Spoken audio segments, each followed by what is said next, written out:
BTS 광화문 공연이 막을 내렸습니다. 그런데 지금 대한민국 한복판에서 기이한 현상이 벌어지고 있습니다. 공연이 끝나면 공항으로 달려가야 할 외국인들이 어찌된 일인지 집으로 돌아가질 않는 겁니다. 그저 방탄소년단을 한 번만이라도 직접 보겠다는 꿈 하나로 지구 반대편에서 날아온 이들이었죠. 정말 그게 전부였습니다.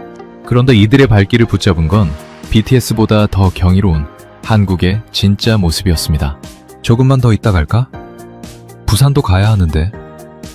찜질방이랑 한국 음식도 더 즐겨야 하는데. 만초 5일이었던 여행 계획은 어느덧 2주가 되고 3주가 되더니 급기야 한 달로 늘어나고 있습니다. 비행기표까지 취소해가며 이들이 한국 거리를 누비는 이유. 대체 이 나라의 무엇이 전 세계인을 이토록 지독하게 붙잡고 있는 걸까요? 지금 바로 공개합니다. 시작 전 구독과 좋아요 한번 눌러주시면 영상 제작에 큰 힘이 됩니다. 그럼 시작하겠습니다. 딸아이가 일주일을 울었습니다. 한국에 가게 해달라고요. 저는 끝까지 버텼어요. 미국 소방관이 아이돌 공연 보러 태평양을 건넌다? 말도 안 된다고 생각했습니다. 결국 졌습니다. 딸한테요. 그런데 진짜 진 건 한국이라는 나라한테였어요. 안녕하세요. 저는 제임스 오브라이언입니다. 미국 일리노이주 시카고에서 소방관으로 25년을 일했어요. 올해 48이죠. 시카고 사우스사이드. 이 도시에서 가장 거친 지역을 담당했습니다. 화재 현장에 수백 번 들어갔고 동료를 잃어본 적도 있어요. 그래서인지 저는 웬만한 일에 흔들리지 않는 사람이라고 자부했습니다. 아버지도 시카고 소방관이셨어요. 40년을 근무하시고 퇴직하셨죠? 아버지가 늘 하시던 말씀이 있었습니다. 제임스, 세상에 미국만큼 좋은 나라는 없다. 저는 그 말을 한 번도 의심해 본 적 없었어요. 미국이 세계 최고라는 건 저한테 공기 같은 사실이었습니다. 숨 쉬듯 당연한 거였죠. 그런데 제 딸 에밀리가 있습니다. 올해 16이에요. 이 아이가 제 인생에서 가장 힘든 협상 상대가 될 줄은 꿈에도 몰랐습니다. 소방서에서 노조 협상도 해봤고 시청 예산회의에서 목소리를 높인 적도 있어요. 하지만 에밀리 앞에서는 매번 졌습니다. 시작은 어느 화요일 저녁 식사 자리였어요. 에밀리가 갑자기 포크를 내려놓더니 소리를 질렀습니다. 아빠, 나 당첨됐어. BTS 광화문 공연 티켓. 한국에서 하는 거야. 가게 해줘. 저는 스테이크를 썰고 있었습니다. 고개도 안 들었어요. 안 돼. 에밀리의 표정이 일그러지는 게 느껴졌지만 저는 계속 스테이크를 썰었습니다. 한국이라뇨. 솔직히 말하면 한국이 정확히 어디 있는지도 잘 몰랐어요. 중국 옆인지 일본 근처인지 그 정도였습니다. 미국이 U-125때 도와줬던 나라라는 건 아버지한테 들어서 알고 있었어요. 아버지 전우 중 한 분이 한국전에 참전하셨거든요. 그 나라에서 아이돌 공연을 보겠다고 태평양을 건넌다고요? 비행기 값만 해도 수천 달러일 텐데 춤추는 애들 보러 그 돈을 쓴다는 게 도저히 이해가 안 되십니다. 아빠, BTS는 그냥 춤추는 애들이 아니야. 빌보드 1위 했다고! 에미니가 목소리를 높였지만 저는 고개를 저었어요. 빌보드 1위? 마이클 잭슨도 1위 했어. 엘비스 프레슬리도 했고. 미국의 전설이 얼마나 많은데 한국 애들이 뭐가 다른데? 에밀리는 입술을 꽉 깨물더니 방으로 들어갔습니다. 문이 쾅 닫혔어요. 다음 날부터 전쟁이 시작됐습니다. 에밀리가 아침마다 제 앞에 섰어요. 아빠, 생각 바뀌었어? 저는 매번 고개를 저었습니다. 그러면 에밀리는 고개를 떨구고 학교에 갔어요. 학교에서 돌아오면 설거지를 했습니다. 화장실 청소도 했어요. 자기 방 정리는 물론이고 제 작업실 먼지까지 닦았습니다. 셋째 날에는 성적표를 들고 왔어요. 이번 학기 전 과목 A야. 저는 성적표를 받아봤습니다. 정말이었어요. 수학, 과학, 영어, 역사 전부 A. 잘했네. 그런데 성적은 원래 잘 받아야 하는 거잖아. 에밀리의 눈에 눈물이 고이기 시작했습니다. 넷째 날, 소방서에서 동료 마이크한테 하소연했어요. 에밀리가 한국 가자고 나흘째 우기고 있어. 마이크가 커피를 한 모금 마시더니 웃었습니다. 그냥 가줘. 딸이 나중에 고마워할 거야. 저는 고개를 저었어요. 한국 같은데 뭐하러. 4일 동안 뭘 보겠어? 우리가 미국인이야. 세상 최고 나라에 살고 있는데 왜 굳이 거기를 가? 마이크가 어깨를 으쓱했습니다. 그래도 딸이 원하잖아. 5째 날, 6째 날. 에밀리는 포기하지 않았어요. 학교 갔다 오자마자 집안일을 시작했고 밤에는 공부를 했습니다. 저녁마다 제 앞에 서서 같은 말을 했어요. 아빠, 제발. 저는 매번 고개를 저었습니다. 하지만 점점 마음이 흔들리고 있었어요. 그걸 들키고 싶지 않았을 뿐이죠.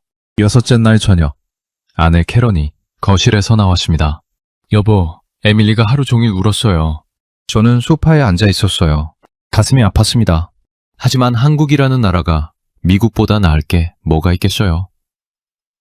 캐런이 제 옆에 앉았습니다. 가봐야 아는 거잖아요. 딸이 평생 기억할 거예요. 아빠가 함께 가준 것. 저는 아무 말도 하지 못했어요. 7째 날 저녁, 에밀리가 방에서 나왔습니다. 눈이 빨갛게 부어 있었어요. 일주일을 울었으니까요. 제 앞에 섰습니다. 이번에는 아무 말도 안 했어요. 그냥 저를 바라봤습니다. 그 눈빛이 저를 무너뜨렸어요. 25년간 화염 속에서도 물러서지 않았던 제가 16살 딸아이의 눈물 앞에서 한복했습니다. 좋아. 에밀리의 눈이 커졌어요. 대신 조건이 있어. 딱 4일. 공연 보고 바로 돌아온다. 그 이상은 안 돼.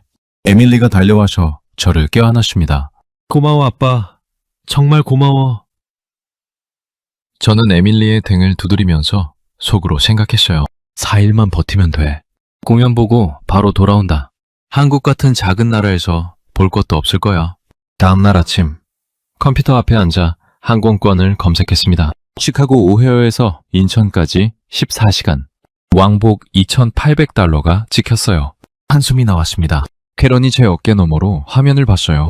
여보, 마음 열고 가봐요. 저는 투덜거리면서 결제 버튼을 눌렀습니다. 클릭 한 번에 2,800달러가 날아갔어요. 그때는 정말 몰랐습니다. 이 클릭 한 번이 제 인생을 바꿔놓을 줄은요. 일주일 뒤, 저는 시카고 오헤어 공항 탑승구 앞에 앉아 있었습니다. 새벽 6시였어요. 인천엔 직항, 14시간 비행.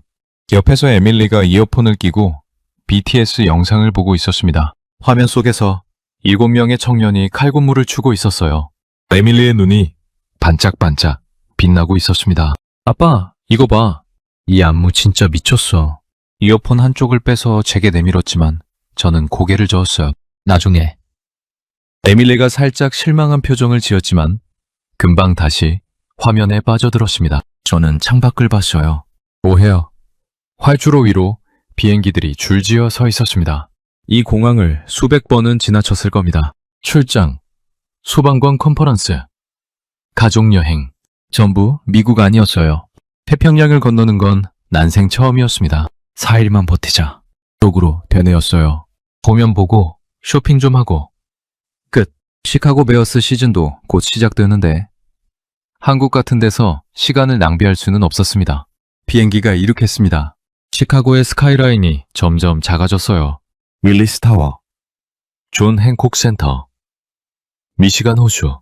익숙한 풍경이 구름 아래로 사라지는 걸 보는데 문득 아버지 생각이 났습니다. 아버지는 5년 전에 돌아가셨어요. 폐암이었습니다. 40년간 화재 현장에서 마신 연기가 원인이었죠. 돌아가시기 전날 밤 병원 침대에서 제 손을 잡으셨어요. 제임스, 이 나라가 널 먹여 살렸어. 미국이 최고야. 잊지 마라.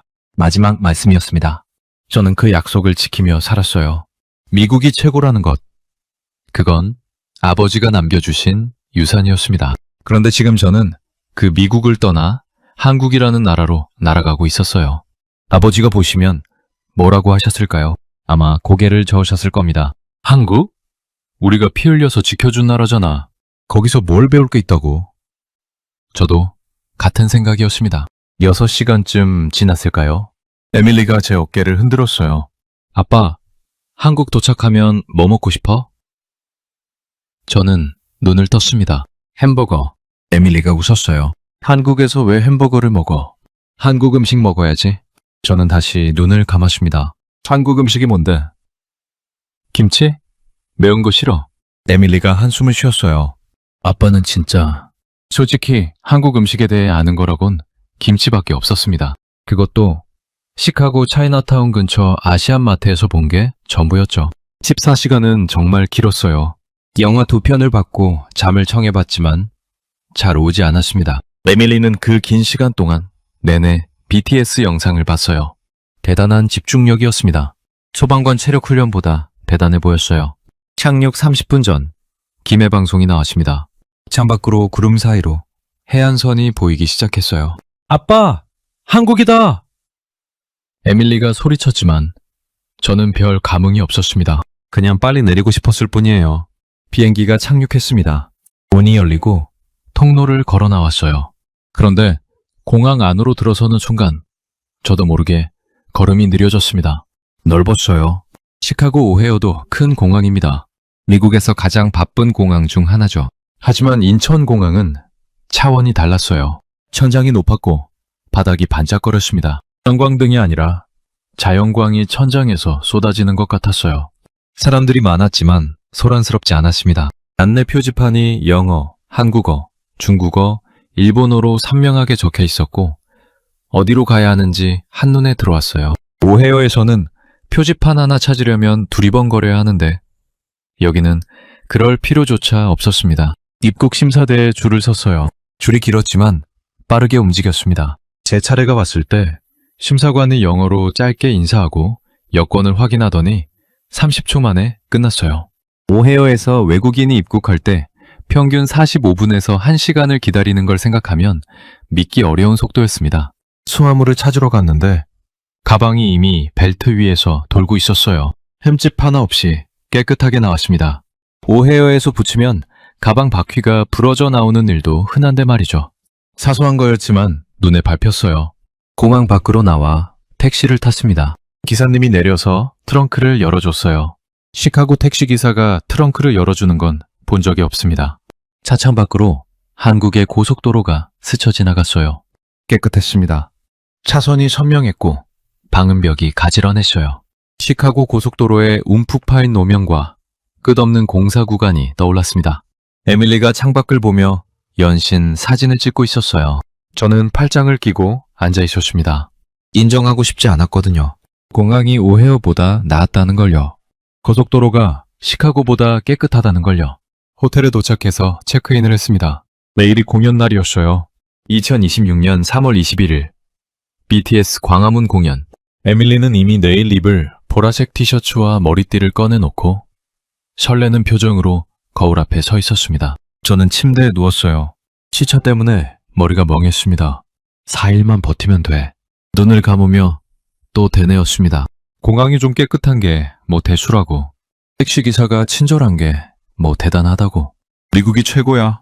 아버지 말씀이 틀릴 리 없어. 그때는 정말 그렇게 믿고 있었습니다. 다음날 오후 우리는 광화문으로 향했습니다. 2026년 3월 21일 토요일 BTS 광화문 공연 당일이었어요. 에밀리는 아침부터 보라색 티셔츠를 입고 머리띠를 하고 거울 앞에서 1시간을 보냈습니다. 눈이 반짝반짝 빛나고 있었어요. 저는 청바지에 시카고 소방서 로고가 박힌 회색 후드티를 걸쳤습니다. 편한 게 최고였거든요.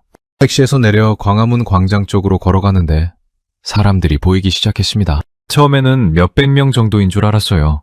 그런데 광장이 가까워질수록 사람이 늘어났습니다. 골목에서, 지하철역에서, 버스 정류장에서 사람들이 쏟아져 나왔어요. 전부 보라색이었습니다. 보라색 옷, 보라색 모자, 보라색 응원봉. 거리 전체가 보랏빛으로 물들어 있었어요. 에밀리가 제 팔을 잡았습니다. 아빠, 저거 봐. 엄청나다. 저도 놀랐어요. 입으로는 말 안 했지만요. 광장에 도착했습니다. 제 눈이 커졌어요. 사람이 몇만 명은 되어 보였습니다. 나중에 뉴스에서 확인했는데 그날 광화문 일대에 모인 인원이 최소 4만 8천 명에서 최대 10만 명이었다고 해요. 소방관 25년 경력으로 대규모 행사를 수없이 봐왔습니다. 시카고 베어스 홈경기 솔저필드 스타디움 6만 유천석 만석인 날. 그날이 어떤지 아세요? 경기 시작 2시간 전부터 주차장에서 맥주를 마시는 사람들로 난리가 납니다. 테일게이트 파티라고 하죠. 취한 사람들이 소리를 지르고 싸움이 벌어지고 쓰레기가 바닥에 널려 있어요. 연기가 끝나면 더 심해집니다.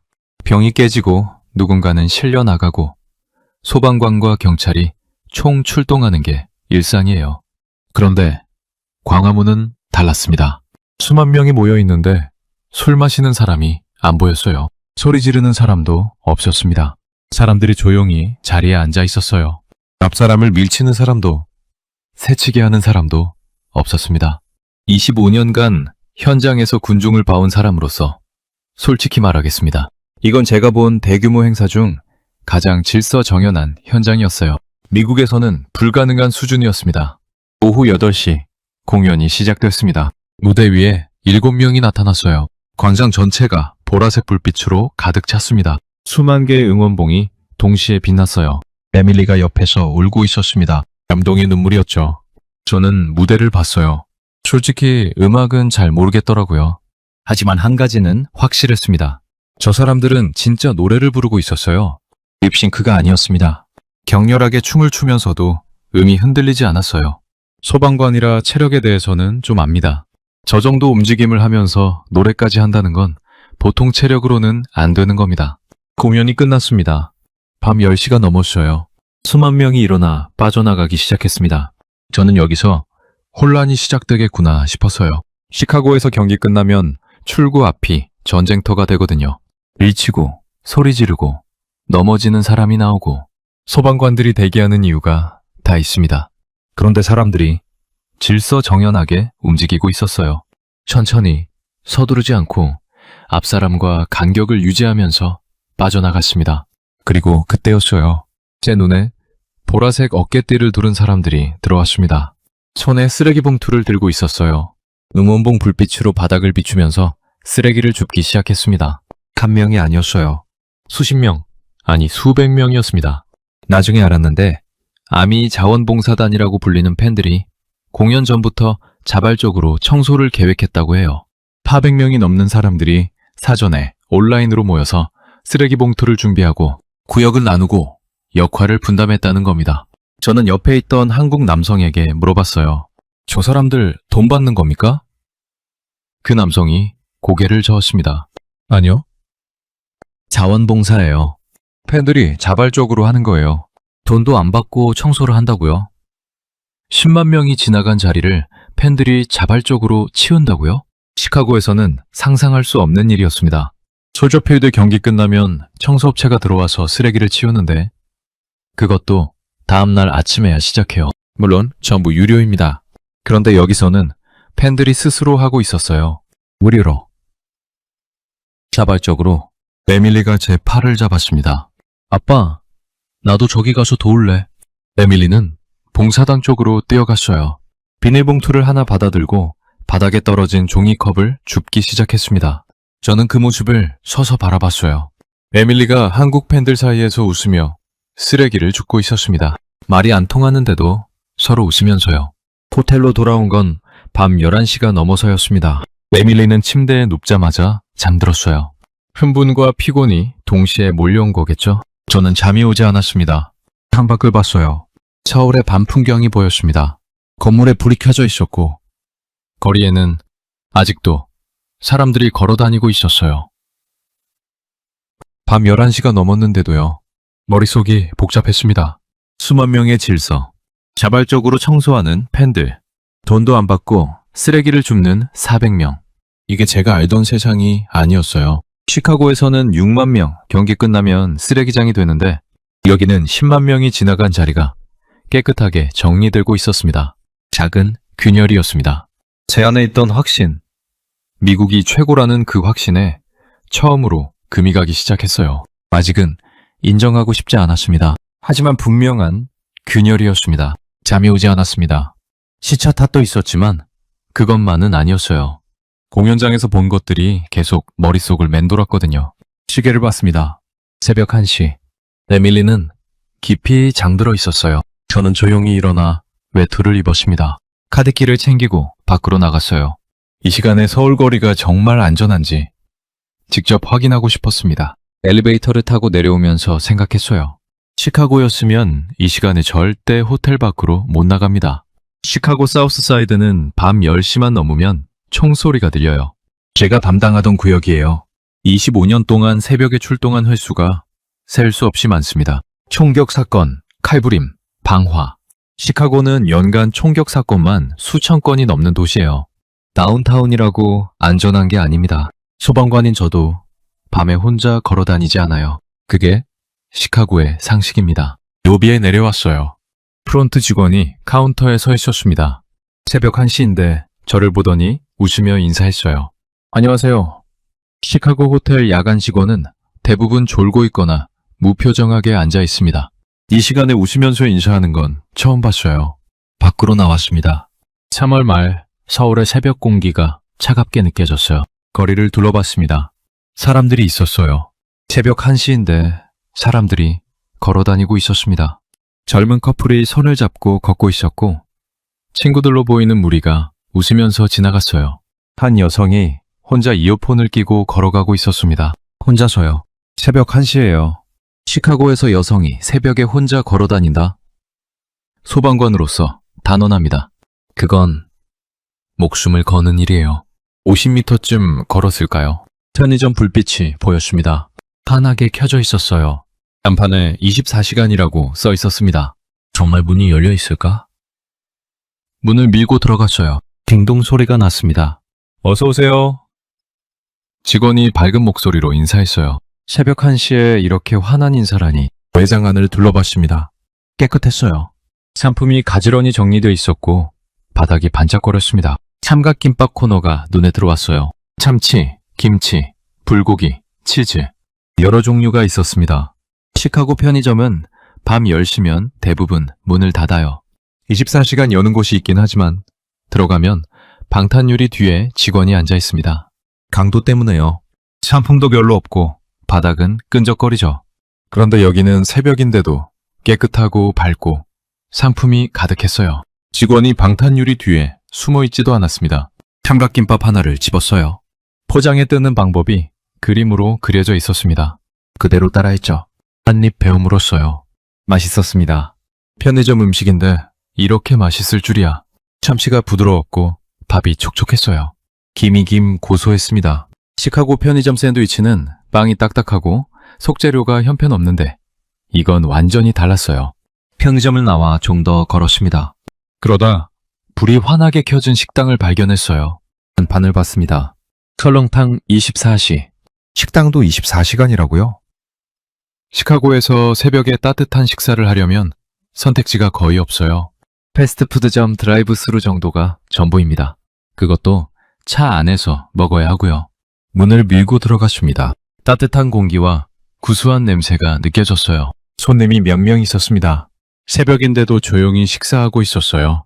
사장님으로 보이는 50대 남성이 다가왔습니다.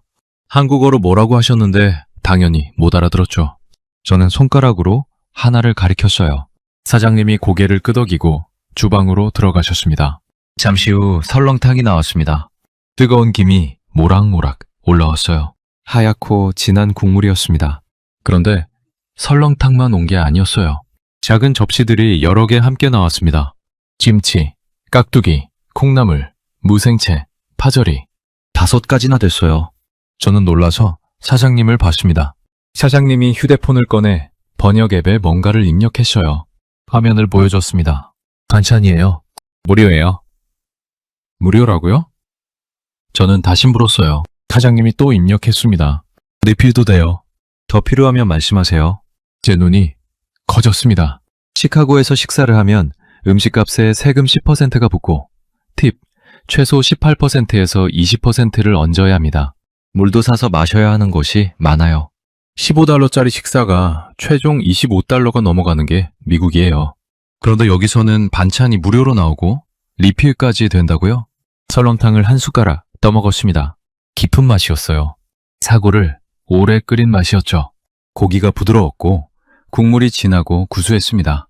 반찬도 하나하나 먹어봤어요. 김치가 아삭아삭했고 깍두기는 시원했습니다. 미국에서 25년간 스테이크, 햄버거, 핫도그만 먹고 살았는데 이 맛은 완전히 새로운 세계였어요. 계산할 때 10,000원이라고 나왔습니다. 달러로 7달러 정도. 설렁탕, 밥, 반찬 5가지가 전부 포함된 가격이었어요. 시카고에서 이 정도 식사를 하려면 팁 포함 최소 25달러는 나갑니다. 반찬은 꿈도 못 꾸고요. 식당을 나와 호텔로 걸어가는 길이었습니다. 새벽 2시가 넘었어요. 거리는 더 조용해졌지만 여전히 몇몇 사람들이 걸어 다니고 있었습니다. 저는 전혀 무섭지 않았어요. 오히려 편안했습니다. 시카고에서는 느껴본 적 없는 감각이었어요.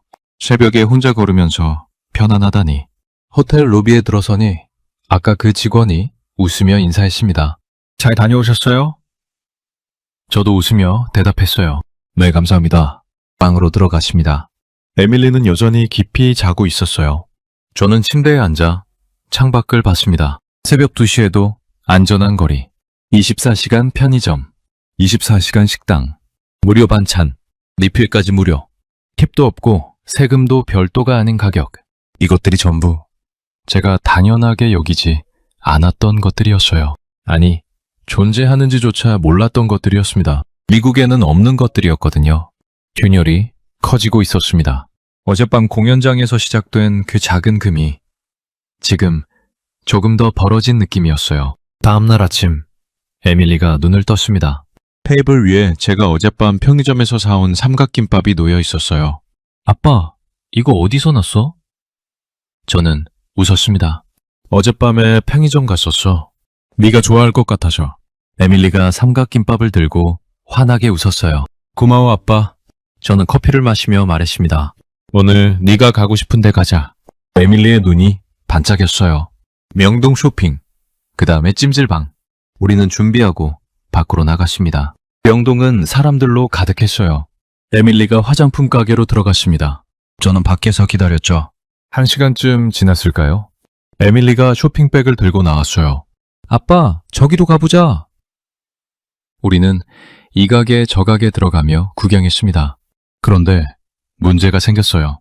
에밀리가 화장실에 간다고 카페 쪽으로 뛰어갔는데 저는 그 카페가 어디 있는지 기억이 안 났습니다. 주위를 둘러봤어요. 간판이 전부 한글이었습니다. 비슷비슷한 건물들, 복잡한 골목. 10분쯤 걸어봤지만 완전히 길을 잃었어요. 휴대폰을 꺼내 에밀리에게 전화했습니다. 에밀리, 나 길 잃었어. 아빠, 어디야? 모르겠어. 간판이 전부 한글이라. 그때였습니다. 뒤에서 영어가 들렸어요. 도움이 필요하세요? 돌아보니 20대 초반의 한국 남학생이 서 있었습니다. 배낭을 메고 있었어요. 저는 반가웠습니다. 네, 길을 잃었어요. 딸이 스타벅스에서 기다리는데 학생이 웃었어요. 명동 스타벅스요? 알겠습니다. 제가 데려다 드릴게요. 학생이 앞장섰고 저는 따라갔습니다. 골목을 지나가면서 학생이 말을 걸었어요. 한국 처음이세요? 네, 어제 왔어요. 어떠세요? 저는 잠시 생각했습니다. 솔직한 대답이 나왔어요. 생각보다 훨씬 좋네요. 학생이 웃었습니다. 다행이에요. 명동 말고 홍대도 좋아요. 젊은 분위기거든요. 15분쯤 걸었을까요? 스타벅스가 보였습니다. 에밀리가 밖에서 기다리고 있었어요. 저를 보더니 달려왔습니다. 아빠, 어디 갔었어? 길 잃었는데 이 학생이 데려다 줬어. 저는 학생에게 말했어요. 커피라도 사드릴게요. 15분이나 걸어주셨잖아요. 학생이 손을 저었습니다. 아니에요. 괜찮아요. 저도 이쪽 방향이었어요. 즐거운 여행 되세요. 학생은 웃으며 떠났습니다. 저는 그 뒷모습을 봤어요. 15분 동안 낯선 외국인을 데려다주고 아무 대가도 바라지 않았습니다. 시카고에서 길을 물어보면 짧게 방향만 알려줘요. 같이 걸어주는 사람은 없습니다. 시간이 곧 돈이니까요. 하지만 이 학생은 15분을 걸어줬어요. 웃으면서요. 점심을 먹고 지하철을 탔습니다. 여기서 또 한 번 놀랐어요. 시카고에는 L트레인이라는 지상 고가철도가 있습니다. 1892년에 개통된 130년이 넘은 시스템이에요. 좌석은 딱딱하고 냉난방이 제대로 안 되고 쥐가 돌아다니는 역도 있어요. 지하는 일상이고 밤에는 위험해서 안 타는 게 좋습니다. 서울 지하철은 완전히 바른 세계였어요. 스크린도어가 열리는 순간 깨끗한 냉방 공기가 느껴졌습니다. 좌석 아래에 온열 장치가 있다는 안내문이 붙어 있었어요. 실시간으로 다음 역까지 남은 시간을 알려주는 전광판, 무료 와이파이, 역마다 설치된 화장실까지. 이건 지하철이 아니라 우주선 같았습니다. 다음 역에서 할머니 한 분이 타셨어요. 이른 데쯤 될 보였습니다. 그 순간 일반 좌석에 앉아있던 20대 청년이 벌떡 일어났어요. 할머니, 여기 앉으세요. 할머니가 손을 저었지만 청년이 부축해서 앉혀드렸습니다. 자연스러웠어요. 당연하다는 듯이요. 시카고 L트레인에서 젊은이가 노인에게 자리를 양보하는 건 본 적이 거의 없습니다. 이어폰 끼고 스마트폰만 보고 있는 게 보통이거든요. 저녁에 찜질방에 갔습니다. 에밀리가 가자고 졸랐거든요. 입장료가 12,000원이었어요. 달러로 약 8달러. 시간 제한 없이 사우나, 휴게실, 영화관 다 이용하실 수 있어요. 직원이 말했습니다. 시간 제한이 없다고요? 8달러에? 시카고 스파는 1시간에 50달러 이상입니다. 그것도 사우나 하나만 쓸 수 있어요. 찜질복을 입고 돌아다녔습니다. 황토방, 소금방, 숯방, 각 층마다 다른 시설이 있었어요. 휴게실에서 에밀리와 나란히 앉았습니다. 찜질방 계란을 까먹으면서 이야기를 나눴어요. 학교 이야기, 친구 이야기, 장래 희망. 오랜만이었습니다. 시카고에서는 소방서 근무가 24시간 교대라 딸과 대화할 시간이 별로 없었거든요. 하지만 여기서는 시간이 넉넉했어요. 그냥 앉아서 이야기하면 되시니까요. 아빠, 고마워. 에밀리가 갑자기 말했습니다. 뭐가? 우겨서 한국 오게 해줘서. 저는 에밀리를 봤어요.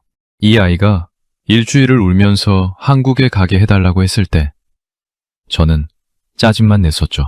그런데 지금 이 순간 찜질방 바닥에 나란히 앉아 계란을 까먹으면서 딸과 이렇게 오래 이야기한 게 언제였는지 기억이 나지 않았습니다.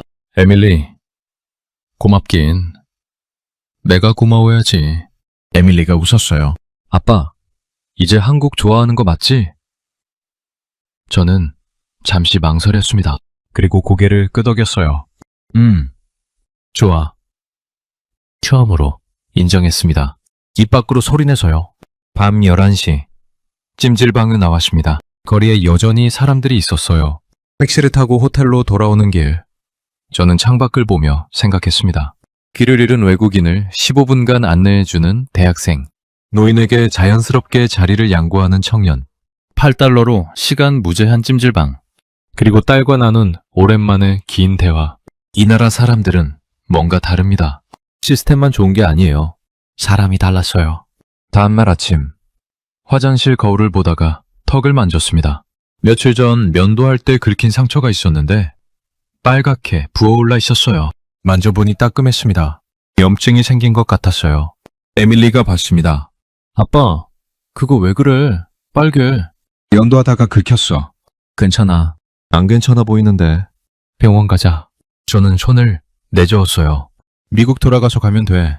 사실 미국에서 병원 가는 게 얼마나 번거로운지 잘 알고 있었습니다.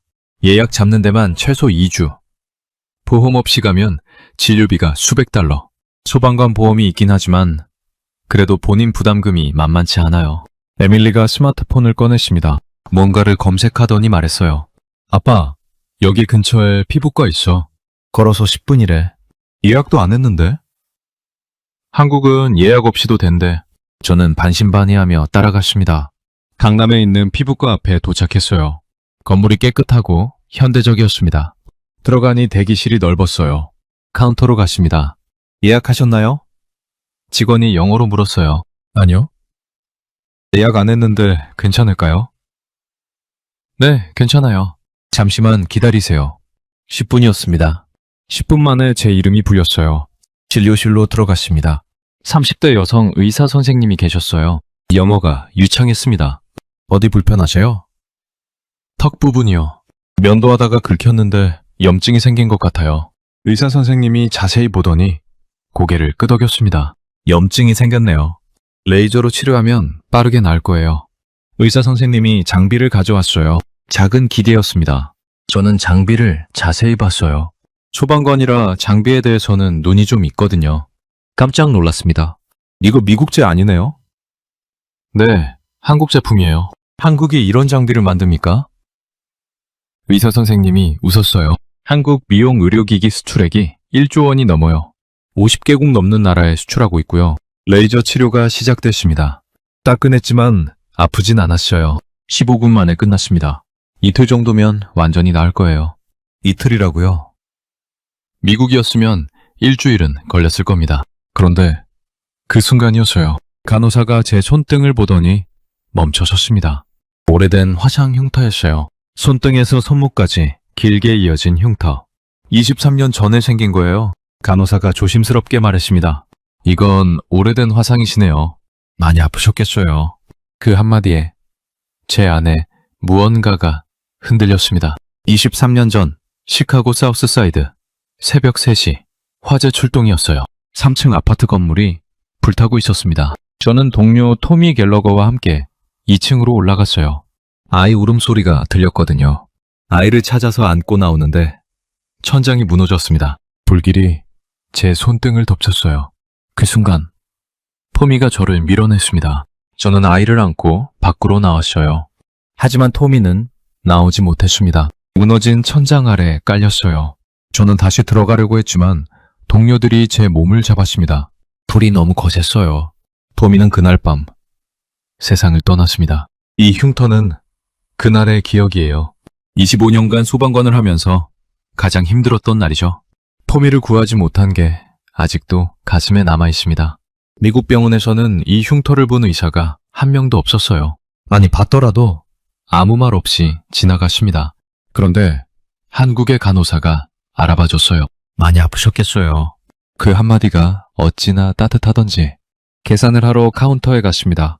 영수증을 받았어요. 5만 원. 달러로 약 35달러였습니다. 예약 없이는 10분 대기. 최첨단 레이저 치료 15분. 비용 35달러. 미국에서 같은 치료를 받으려면 어떻게 되는지 아세요? 우선 예약을 잡아야 합니다. 빨라야 2주. 보험이 있어도 본인 부담금이 최소 50달러에서 100달러. 보험이 없으면 200달러에서 300달러는 나갑니다. 응급실에 가면 더 끔찍해요. 대기만 3시간에서 6시간. 비용은 보험 없이 평균 2,700달러가 넘습니다. 구급차를 부르면 그것도 1,000달러 이상이에요. 미국에서는 아파도 돈 때문에 병원에 못 가는 사람이 수천만 명입니다. 그런데 한국은 어떻습니까?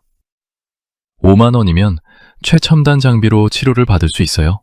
그리고 호텔로 돌아와 검색해봤는데 한국의 119 구급차는 무료라고 하더군요. 전국 어디서든 전화하면 출동하고 이송거리나 환자 수에 관계없이 요금을 받지 않는다고요. 사람 목숨에 값을 매기지 않는 나라. 25년간 소방관으로 살면서 출동할 때마다 환자가 구급차 비용을 걱정하는 모습을 봐온 저로서는 이게 정말 충격이었습니다. 2024년 한국을 찾은 외국인 환자가 117만 명을 넘었다는 기사도 봤어요. 중동 왕족, 러시아 부호, 미국 실리콘밸리 경영자까지 건강검진을 받으러 한국에 온다고 합니다. 이제 이해가 됐어요. 이 정도 기술력에 이 가격이면 세계에서 줄을 서는 게 당연했습니다. 창밖을 봤습니다. 제 손등에 흉터를 만져봤어요. 토미 생각이 났습니다. 토미가 살아있었으면 같이 왔을 텐데, 이 나라를 같이 봤으면 좋았을 텐데. 토미도 분명 놀랐을 거예요. 미국이 최고라고 믿었던 우리가 이 작은 나라 앞에서 고개를 숙이게 될 줄은 꿈에도 몰랐을 겁니다. 그날 밤 잠을 설쳤습니다. 토미, 꿈을 꿨어요. 23년 전 그 새벽, 무너지는 천장 아래서 저를 밀어내던 토미의 얼굴. 눈을 떴을 때 새벽 5시였습니다. 손등의 흉터를 만지작거리고 있었어요. 에밀리가 옆 침대에서 일어나더니 조용히 말했습니다. 아빠, 오늘 부산 가자. KTX 타면 2시간이면 된대. 저는 거절할 힘이 없었어요. 아니, 솔직히 말하면 이 나라가 또 뭘 보여줄지 궁금해진 겁니다. 닷새 전만 해도 상상할 수 없는 감정이었죠. 서울역에 도착했습니다. 플랫폼이 깨끗했어요. 시카고 유니언 스테이션은 1925년에 지어진 건물입니다.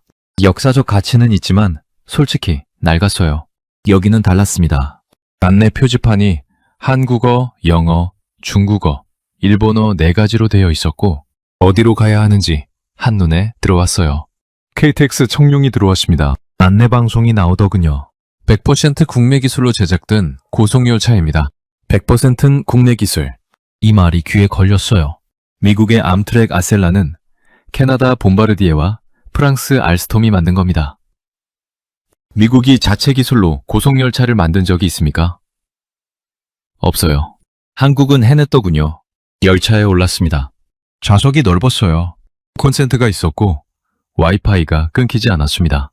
암트랙에서는 와이파이가 터널마다 끊기고 콘센트는 절반이 고장나 있죠. 열차가 출발했어요. 창밖 풍경이 빠르게 지나갔습니다. 벽의 최고 속도 시속 351km, 영업속도 시속 320km. 미국 암트랙 아셀라의 최고 속도가 시속 240km인데 그것도 제대로 내는 구간이 거의 없습니다. 뉴욕에서 워싱턴 DC까지 360km를 3시간 가까이 걸려요. 한국은 서울에서 부산까지 330km를 2시간 남짓에 주파합니다. 요금은 59,800원. 미국 돈으로 약 43달러. 암트랙 아셀라 비즈니스석 편도가 150달러가 넘는 걸 생각하면 비교 자체가 민망했어요. 부산역에 내리자마자 바다 냄새가 났습니다. 시카고에도 미시간 호수가 있지만 이건 달랐어요. 바다였습니다. 진짜 바다.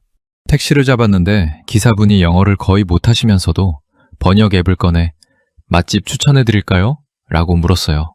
팁을 안 받는 나라에서 이런 친절이 자연스럽게 나온다는 게 여전히 놀라웠습니다. 자갈치 시장에 갔어요. 살아있는 생선을 골라 바로 회를 떠주는 시스템이었습니다. 에밀리가 광어와 우럭을 골랐어요. 2인분 세트에 5만원. 약 36달러였습니다. 시카고에서 스시 오마카세를 먹으면 1인당 150달러는 기본이에요. 여기서는 36달러에 방금 잡은 생선을 눈앞에서 썰어줍니다. 밑반찬이 8가지가 나왔는데 전부 무료였어요.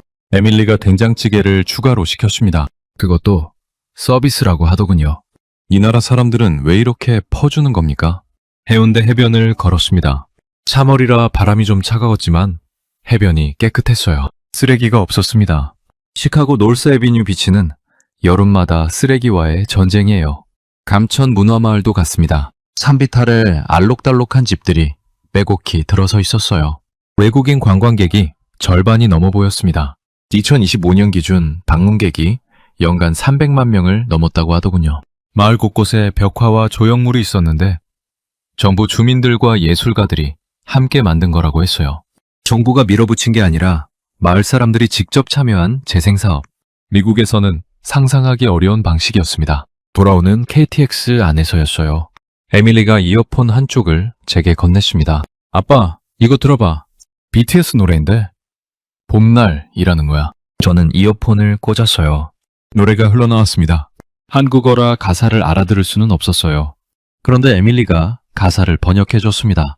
보고 싶다. 이렇게 말하니까 더 보고 싶다. 너희 사진을 보고 있어도 보고 싶다. 가슴이 먹먹해졌어요. 에밀리가 말했습니다. 이 노래 세월호라는 사고로 떠난 사람들을 기리는 의미가 담겨있대. 2014년에 배가 침몰해서 학생 250명이 넘게 세상을 떠난 사건이래. 저는 창밖을 바라봤습니다. 롬바 뒤로 석양이 붉게 번지고 있었어요. 갑자기 아버지 생각이 났습니다. 아버지도 시카고 소방관이셨어요. 40년을 근무하시고 폐암으로 돌아가셨죠. 마지막으로 병원에 누워 계실 때 제 손을 잡으셨어요. 제임스, 세상에 미국만큼 좋은 나라는 없다. 그게 아버지의 마지막 말씀이었습니다. 저는 25년간 그 말을 한 번도 의심하지 않았어요. 그런데 이 작은 나라에서 닷새를 보내고 나니 아버지의 그 말이 다르게 들리기 시작했습니다. 아버지가 틀렸다는 게 아니에요. 아버지 시대에는 맞았을 수도 있어요. 하지만 지금 이 나라가 이룩한 것들을 보면 미국만큼 좋은 나라는 없다는 말이 더 이상 당연하지 않았습니다. 창시방할 킬로미터로 달리는 기차, 35달러짜리 최첨단 의료, 새벽 2시에 혼자 걸어도 안전한 거리, 핍 없이도 친절한 사람들, 무료 구급차, 36달러에 바다의 맛을 통째로 내어주는 시장. 이 모든 게 인구 5천만의 나라에서 벌어지고 있었어요. 눈물이 났습니다. 에밀리 앞에서 울고 싶지 않았는데 참을 수가 없었어요. 보고 싶다는 가사가 이어폰 속에서 계속 흘러나왔습니다. 토미도 보고 싶었고 아버지도 보고 싶었어요. 에밀리가 아무 말 없이 제 팔을 잡았습니다. 그 아이도 알고 있었던 거예요. 아빠가 지금 무슨 생각을 하고 있는지 16짜리 딸이 48짜리 아버지를 위로하고 있었습니다. 이 여행을 반대했던 제가 이 여행에서 가장 많은 걸 받아가고 있다는 사실이 부끄럽고도 감사했어요. 서울역에 도착했을 때 저는 조용히 중얼거렸습니다. 아버지, 미국만큼 좋은 나라가 하나 더 있었어요. 인천공항에 다시 섰습니다. 엿새 전 처음 도착했을 때와 같은 공항인데 눈에 들어오는 게 완전히 달랐어요. 그때는 깨끗하긴 한데 오헤어가 더 크지 라고 생각했습니다. 지금은 달랐어요. 이 공항이 12년 연속 세계 공항 서비스 평가 1위를 했다는 기사를 읽었거든요. 출국 수속도 15분이면 끝났습니다. 오헤어에서는 보안 검색에만 45분에서 1시간이 걸려요. 연쇄구역이 끝없이 이어졌고 무료 와이파이는 당연했고 곳곳에 휴식 공간과 충전소가 있었습니다. 에밀리가 면세점에서 한국 화장품을 고르고 있었어요. 저는 벤치에 앉아 활주로를 바라봤습니다. 14시간 비행, 시카고까지 다시 태평양을 건너야 했습니다. 엿새 전에는 이 비행이 너무 길다고 투덜댔어요. 지금은 오히려 짧게 느껴졌습니다. 이 나라에서 더 보고 싶은 게 아직 많았거든요. 비행기에 올랐어요. 에밀리가 창가석에 앉아 이어폰을 끼고 BTS 노래를 틀었습니다. 저는 통로석에 앉아 눈을 감았어요. 엿새간의 기억이 필름처럼 돌아갔습니다. 광화문 광장에 26만 관객. 공연이 끝나고 보라색 조끼를 입은 팬 400명이 자발적으로 쓰레기를 줍던 장면. 새벽 2시 서울 거리를 혼자 걸었을 때 그 고요하고 안전한 공기. 5,000원짜리 편의점 도시락에 놀라운 맛. 설렁탕집 아주머니가 매 그릇에 밥을 한 번 더 퍼주시던 손. 명동에서 길을 잃었을 때 30분을 함께 걸어준 대학생. 12번원짜리 찜질방에서 느꼈던 한국식 쉼의 철학. 강남 피부과에서 35달러에 받은 최첨단 레이저 치료. 간호사가 제 손등 흉터를 보며 많이 아프셨겠어요 라고 했던 그 한마디. 시속 320km로 부산까지 달린 KTX 청룡. 자갈치 시장에서 36달러에 먹은 바다의 맛. 남천 문화마을의 알록달록한 지붕들. 그리고 돌아오는 열차 안에서 들었던 BTS의 보고 싶다 라는 가사. 오헤어 공항에 내렸습니다. 입국 심사에 47분이 걸렸어요. 인천공항에서 30초 만에 끝난 게 떠올랐습니다. 수화물 벨트 앞에서 가방을 기다리는데 에밀리가 말했어요. 아빠, 벌써 그리워. 저는 웃었습니다. 나도. 다음날 소방서에 출근했어요. 24시간 교대 근무 전. 아침 점호 시간이었습니다. 동료 15명이 부엌 테이블에 둘러앉아 커피를 마시고 있었어요. 미리 물었습니다. 제임스, 한국 어땠어? 아이돌 공연 볼만했냐? 다들 웃었어요. 그 웃음 속에는 미국 소방관이 한국에 아이돌 보러 갔다는 조롱이 섞여 있었습니다. 일주일 전이었으면 저도 같이 웃었을 거예요. 저는 커피잔을 내려놓았습니다. 빌, 한국에서 구급차를 부르면 돈을 안 내. 테이블이 조용해졌어요. 119에 전화하면 무조건 출동하고 이송거리에 상관없이 무료야. 환자가 구급차 비용을 걱정하지 않아도 되는 나라야. 동료들의 표정이 바뀌었습니다. 우리는 매일 출동할 때마다 봅니다. 환자가 구급차에 실리면서 가장 먼저 하는 말이 뭔지 아세요? 보험이 있는지 모르겠어요. 목숨이 위험한 순간에도 돈 걱정을 먼저 하는 거예요. 미국에서 구급차 한번 부르면 $1,000가 넘습니다. 그리고 새벽 2시에 혼자 걸어도 안전해.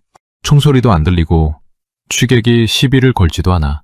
편의점이 24시간이고 식당도 새벽까지 열어. 5,000원.